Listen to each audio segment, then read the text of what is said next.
As my daughter was getting ready for school this morning, she said, "It's Canada Day."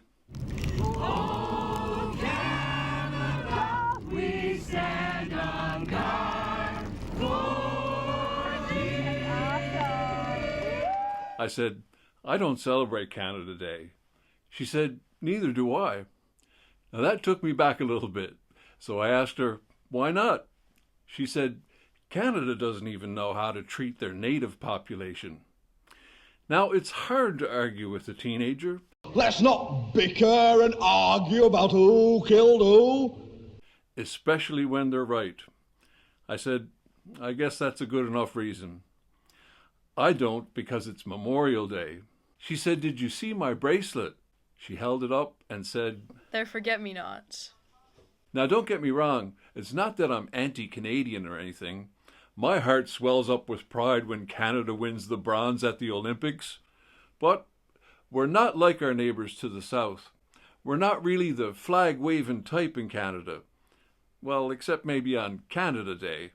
I come from Newfoundland. We're Canada's youngest province. We didn't join Canada until 1949. My parents weren't even born Canadian.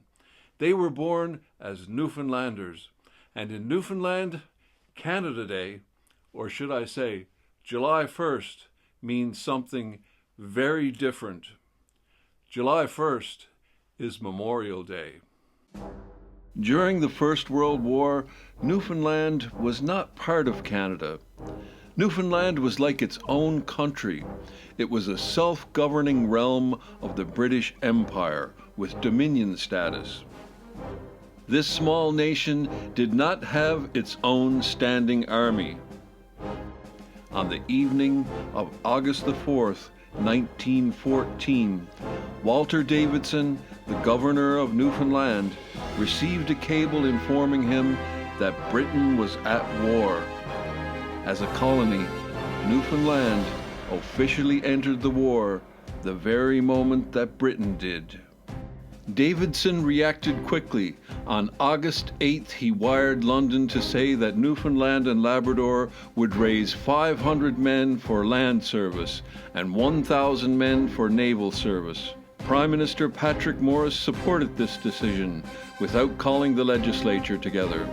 After a month of training, the first 500, also known as the Blue Puttees, were ready to head overseas. On October 3, 1914, they marched from their training camp to board the SS Florizel, a steamer and sealing vessel that had been converted into a troop ship. They were cheered on by a large gathering of citizens. The next day, the troops began their journey overseas.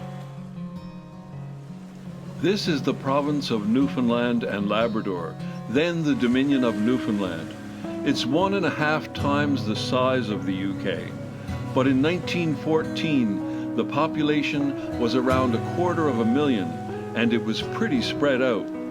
Most men were away at the Labrador fishery and could not afford to go away to fight on some foreign shore. But surprisingly, many did. Most came from St. John's. By war's end, approximately 12,000 Newfoundlanders and Labradorians enlisted to serve. And remember, that's from a population of less than 250,000. Shortly after the outbreak of the First World War, more members of the Newfoundland Regiment left St. John's and traveled across the Atlantic Ocean to join the first 500.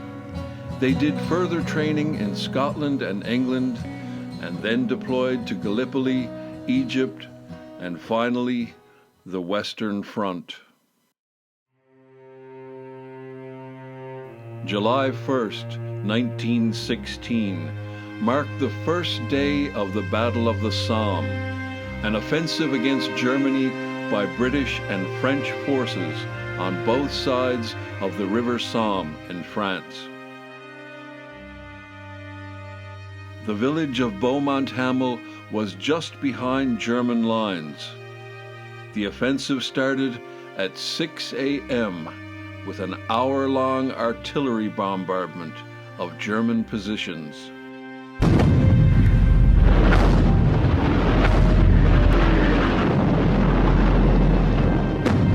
7:20, 10 minutes before 0 hour, 18,000 kilograms of explosives were detonated in a tunnel dug under the Hawthorne Ridge Redoubt, an important German stronghold west of the village.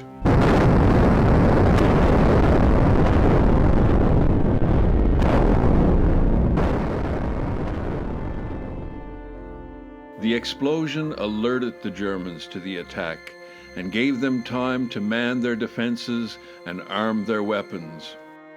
The Newfoundland Regiment and the rest of the 88th Brigade waited back in St. John's Road, the reserve trench with dugouts that protected them against German shells.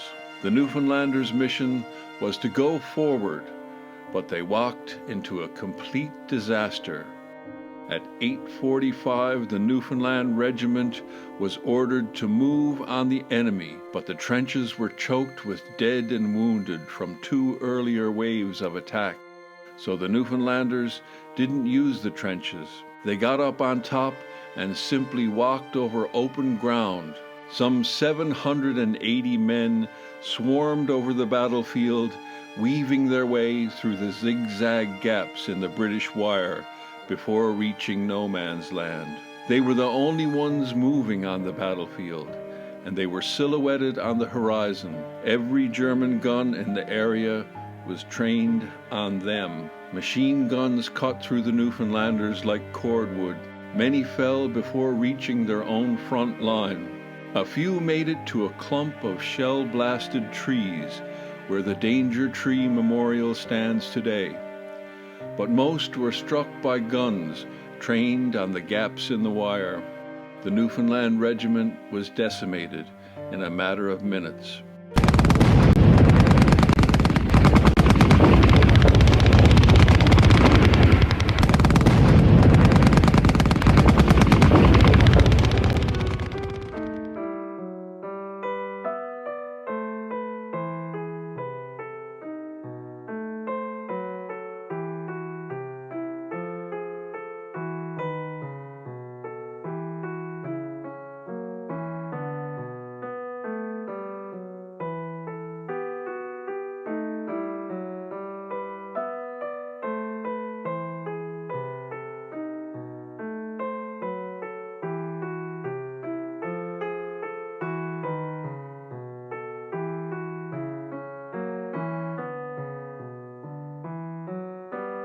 The Royal Newfoundland Regiment has a storied past, but of all the stories, none is as captivating or as tragic as its advance during the Battle of the Somme on July the 1st, 1916.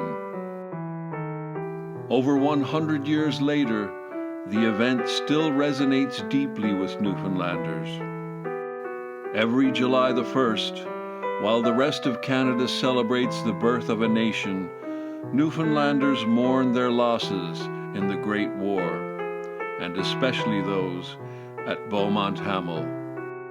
Yes, on Canada Day, the flag is lowered to half-mast, and we gather here at the Newfoundland National War Memorial. It was officially unveiled on July the 1st, 1924, by Field Marshal Douglas Haig, former Commander-in-Chief of the British forces during the First World War. Today, on the 100th anniversary of the unveiling of the War Memorial, the remains of an unknown soldier from what was then known as the Dominion of Newfoundland was entombed on the plateau of the Newfoundland National War Memorial. The remains repatriated from northern France represent all those Newfoundlanders and Labradorians who lost their lives in conflict, especially those with no known graves. More than 1,700 tragically lost their lives, and more than 800 of those have no known grave. On July 1st, 1917, 1 year after the tragic battle, Newfoundland chose the blue forget-me-not flower as the flower to wear every July 1st on Memorial Day. to remember those brave soldiers who died. Their forget-me-nots. But it is also the only other day that the familiar poppy is worn. In the end, the issue of the cost of the war to the colony would be one that proved significant to its future. The government of Newfoundland contributed over $15 million to the war effort. This amount grew to over $38 million by the 1930s, when pensions and interest on war loans were included. The ultimate result was the colony's loss of independence and self-government in 1934.